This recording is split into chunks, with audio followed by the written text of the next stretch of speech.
Hello everyone, myself Sheikh Jabaz Hussain. I have completed my Masters in Organic Chemistry in Dr. Babasaheb Ambedkar Marathwada University, and I am qualified CSR NET and GATE exam in 2021 and 2022 and as well as SEC. So today we have discussed the new topic. Topic name is electrophilic aromatic substitution. So first of all, we have basic idea about electrophilic aromatic substitution.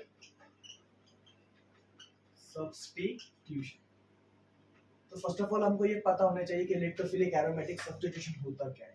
अगर suppose अगर हम लोग कोई भी aromatic ring ले ले, हम लोग एरोमेटिक रिंग की जगह पे लेते हैं बेंजीन, और बेंजीन से हम लोग कोई हाइड्रोजन एक्सचेंज कर रहे हैं, व्हाटएवर इज बेंजीन के पास में 6 हाइड्रोजन है, उसमें से कोई हाइड्रोजन हम लोग एक्सचेंज कर रहे हैं, और एक्सचेंज करने के बाद में सपोज हम लोग कोई मॉलिक्यूल यहाँ पे इंट्रोड्यूस कर देंगे। तो मैं यहाँ पे न्यूक्लियोफाइल लेता हूँ, और यहाँ पर अगर हम लोग ने कोई मॉलिक्यूल एक्सचेंज कर लिया, यहाँ पे कोई हम लोग ने एक नया आइटम एक्सचेंज किया किसके साथ में, हाइड्रोजन के साथ में, लॉस जो हुआ है वो हाइड्रोजन है, तो उसको हम लोग बोलेंगे substitution reaction.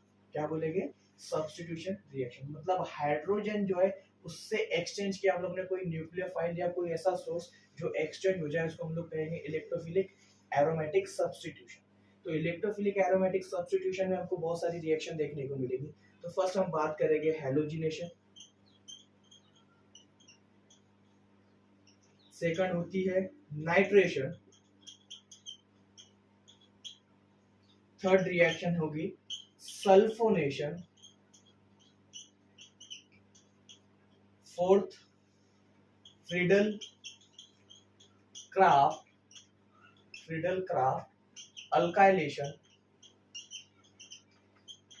And then next Friedel Crafts acylation.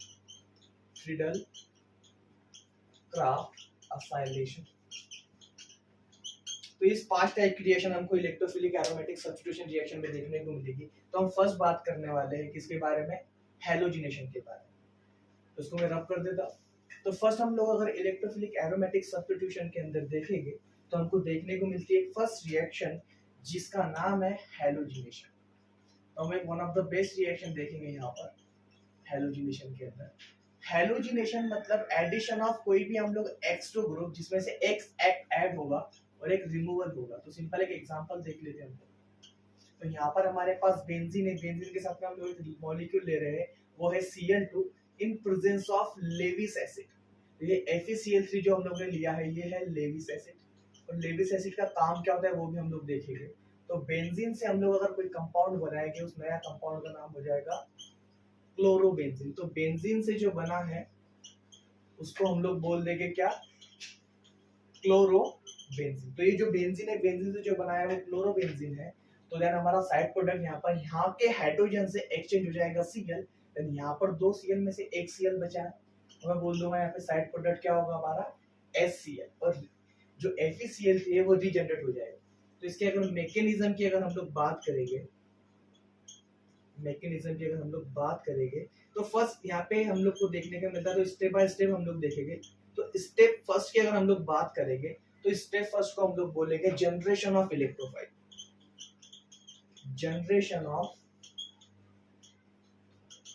Electrophile. तो सिंपल वे से देख लेंगे।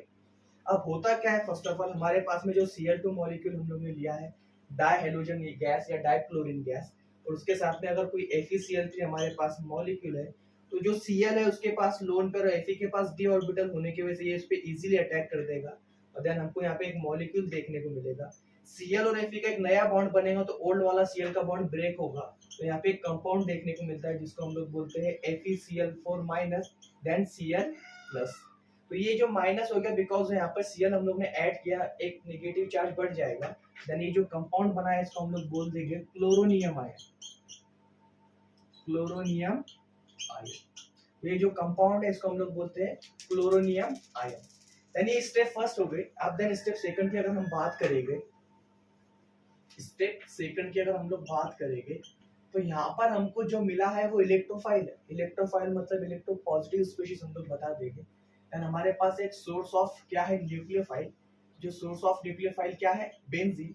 तो यहाँ पे जो Cl पॉजिटिव है मतलब डिफिशिएंट इन नेचर है, और इसके पास जो पाई बॉन्ड है वो अटैक करेगा किसके ऊपर, Cl के ऊपर। तो यहाँ पे कार्बन और क्लोरीन का एक नया बॉन्ड बनेगा, डबल बॉन्ड, देन यहाँ पर Cl। तो जब इस डबल बॉन्ड के इलेक्ट्रॉन बॉन्ड फॉर्मेशन में यूटिलाइज हो गए तो यहाँ पे इलेक्ट्रॉन डिफिशिएंट नेचर होगा जो कि है पॉजिटिव। देन ये जो पॉजिटिव चार्ज है ये डीलोकलाइज फॉर्म में होगा। तो अगर मैं इसके रेजोनेटिंग स्ट्रक्चर बना लूं तो हमको ऐसा कुछ देखने को मिलेगा। अगर ये बॉन्ड यहाँ पर आ गया तो चार्ज यहाँ पर होगा, देन ये डबल बॉन्ड यहाँ पर और ये यहाँ पर। ऐसा भी तो फिर से पॉसिबल है, अगर हम लोग यहाँ पे ये डबल बॉन्ड को यहाँ माइग्रेट करें तो ये पॉजिटिव आ जाएगा यहाँ पर। तो यहाँ पे हमको देखने को मिलता है डबल बॉन्ड देन पॉजिटिव और ये Cl। तो अगर आप एक बात नोटिस करोगे तो यहाँ पे जो चार्ज आ रहा है वो इसके ऑर्थो पे है और पैरा पे है, तो इसलिए हम लोग बोलते हैं Cl जो है वो ortho para directing in nature. तो यहाँ पे जो ये कॉम्प्लेक्स बना है, इसको ओवरऑल कॉम्प्लेक्स को अगर हम लोग एक हाइब्रिड स्ट्रक्चर बना ले तो उसको हम लोग ऐसा कुछ बता सकते हैं, जैसे कि मेरे पास यहाँ पे Cl है तो ओवरऑल चार्ज क्या हो रहा है, डीलोकलाइज हो रहा है। देन यहाँ पे क्या है, चार्ज पॉजिटिव है, तो इसको ओवरऑल बताने से बेहतर मैं सिंपल यहाँ पे पॉजिटिव बता दूं, तो इसको हम लोग बोलेंगे सिग्मा कॉम्प्लेक्स। क्या है, सिग्मा कॉम्प्लेक्स। और ये जो स्ट्रक्चर है इनको हम लोग बोल देंगे रेजोनेटिंग स्ट्रक्चर। क्या बोल देंगे, रेजोनेटिंग स्ट्रक्चर। तो ये हमारी स्टेप सेकंड हो गई। अब देन नेक्स्ट अगर बात करते हैं हम लोग लास्ट स्टेप जो है स्टेप थर्ड। क्या है, स्टेप थर्ड। ये जो स्टेप थर्ड को अगर हम लोग नाम देंगे तो इसको हम लोग बोलेंगे removal of proton. Removal of proton. अब रिमूवल ऑफ प्रोटॉन किससे, जो हमारे पास कॉम्प्लेक्स बना है। तो ये एरोमेटिक से नॉन एरोमेटिक कंपाउंड है, मतलब एरोमेटिसिटी डिस्टर्ब हो गई, मतलब स्टेबिलिटी कम हो गई। तो हम लोग यहाँ पे जो हमारे पास कंपाउंड बना है उसको ले लेंगे। तो यहाँ पर हमारे पास में Cl है, और Cl यहाँ पे डबल बॉन्ड देन पॉजिटिव। तो अगर आप लोग ने देखा होगा तो फर्स्ट स्टेप में हम लोग ने देखा था FeCl4 माइनस बना था, तो वहां से हम लोग क्या करेंगे, Cl ले लेंगे। जो Cl क्या करेगा, यहाँ पर जो हाइड्रोजन है उसको ले लेगा, ये Cl इसको ले लेगा, देन यहाँ पे चार्ज आ जाएगा निगेटिव। तो हमको ऐसा कुछ कॉम्प्लेक्स देखने को मिलेगा, डबल बॉन्ड। देन जब यहाँ पर निगेटिव ये Cl और ये पॉजिटिव जो है, ये पॉजिटिव जो है तो ये निगेटिव पॉजिटिव की तरफ साथ में बॉन्ड मिलकर एक नया बॉन्ड बना लेगा, डबल बॉन्ड। तो यहाँ पे जो ओवरऑल हमारा प्रोडक्ट बनेगा वो क्या हो जाएगा, क्लोरोबेंजीन। क्या बनेगा, क्लोरोबेंजीन। तो सिंपल ओवरऑल हम लोग ने बोला है कि एक हेलोजिनेशन रिएक्शन के अंदर हम लोग को देखने को मिला है कि सिंपल हम लोग हाइड्रोजन को एक्सचेंज कर रहे हैं कोई हेलोजन के साथ में, तो उसको हम लोग सब्स्टिट्यूशन रिएक्शन बोलेंगे। बट कौन सी, हेलोजिनेशन, जिसके अंदर हम लोग ने यूज किया है एज अ लेविस एसिड। तो लेविस एसिड का फंक्शन ये है कि वो इनिशिएट करता है रेट ऑफ रिएक्शन, मतलब जो लिविंग ग्रुप है उसको और अच्छा लिविंग ग्रुप बनाएगा। और देन लिविंग ग्रुप बनाने के बाद में जो हमारा इलेक्ट्रोफाइल बना था, जो स्टेप फर्स्ट जिसको हम लोग बोलेंगे जनरेशन ऑफ इलेक्ट्रोफाइल। तो ओवरऑल ये Cl के साथ हुआ है, तो सेम पॉसिबल किसके साथ है, Br के साथ में। देन अगर हम लोग Cl की जगह Br ले लेंगे तो वो भी तो पॉसिबल है। तो हम लोग क्या करेंगे, यहाँ पर एक बेंजीन मॉलिक्यूल ले लेंगे, एक बेंजीन मॉलिक्यूल अगर हम लोग ले लेंगे और उसकी रिएक्शन करेंगे किसके साथ में, Br2 इन प्रेजेंस ऑफ, मैं यहाँ पे FeCl3 जगह पे कोई दूसरा लिविस एसिड लेता हूँ लाइक FeBr3। तो यहाँ पे क्या एक्सचेंज हो जाएगा, हाइड्रोजन एक्सचेंज हो जाएगा किससे, ब्रोमीन से। तो एक कंपाउंड ये बनेगा यहाँ पर जिसको हम लोग बोलेंगे Br। तो ये जो बेंजीन है, ये जो बेंजीन है, बेंजीन से एक जो कंपाउंड बना है उसको हम लोग बोलेंगे ब्रोमोबेंजीन। क्या है, ब्रोमोबेंजीन। अब सिंपल सी बात है, हाइड्रोजन एक्सचेंज हुआ है, यहाँ पे जो Br है तो हमको प्रोडक्ट क्या देखने को मिलेगा, HBr। तो अगर Cl2 लेंगे तो HCl साइड प्रोडक्ट, Br2 लेंगे तो HBr साइड प्रोडक्ट। क्या सेम फिनोमेना आयोडीन के साथ भी पॉसिबल है।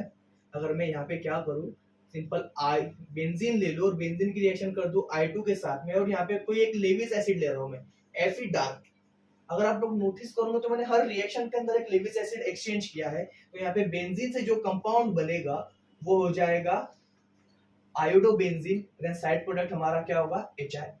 बट ये रिएक्शन पॉसिबल नहीं है।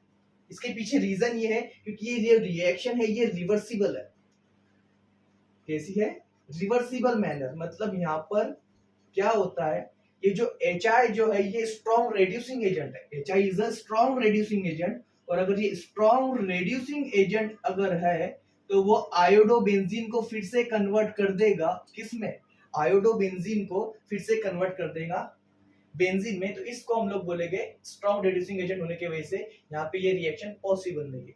बट अगर फिर भी हमको अगर ये रिएक्शन पॉसिबल करानी है तो हम लोग यहाँ पे एक स्पेसिफिक कंडीशन यूज कर सकते हैं, एक स्पेसिफिक कंडीशन हम लोग यूज कर सकते हैं। तो यहाँ पे अगर हम लोग बेंजीन ले ले और उसके साथ में अगर कोई स्ट्रॉन्ग ऑक्सीडाइजिंग एजेंट अगर हम लोग ले ले, जैसे कि मैं यहाँ पे ले रहा हूँ HiO4 के साथ में कोई HNO3 लिया है मैंने, इन दोनों का अगर मैं मिक्सचर लूंगा तो यहाँ पे हमारे पास सोर्स ऑफ क्या है, आयोडीन।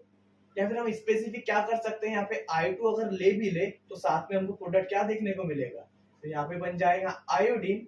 अब यहाँ पे जो HI बना है, HI जो बना है, HiO4 और HNO3 का जो मिक्सचर है, ये जो है इनको स्ट्रॉन्ग ऑक्सीडाइजिंग एजेंट होने के वजह से ये जितना भी हमारे पास HI है, जितना भी हमारे पास HI है वो HI का ऑक्सीडेशन कर देगा।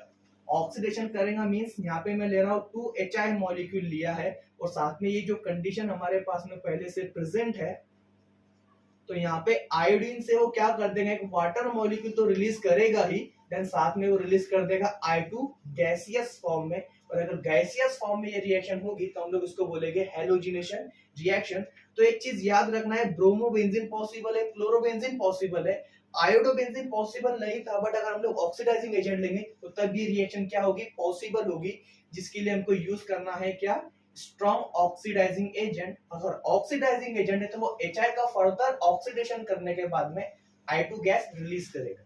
बट अगर बात करते हैं फ्लोरोबेंजीन की, क्या ऐसा सिंपल अगर बेंजीन ले ले, अगर सपोज बेंजीन ले ले और उसकी रिएक्शन अगर F2 के साथ में कर देन कोई लेविस एसिड अगर हम लोग लेंगे तो यहाँ पे ऐसा कुछ होना चाहिए, डबल बॉन्ड देन यहाँ पे फ्लोरीन और देन यहाँ पे HF।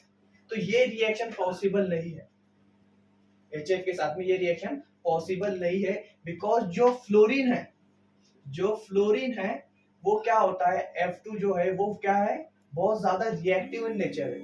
रिएक्टिव इन नेचर होने के लिए reactive in nature, reactive in nature, ठीक है। तो ओवरऑल हम लोग ने जो बात की हैलोजिनेशन के बारे में बात की है, बाकी का जो पार्ट बचा है इसको देखते हैं कल।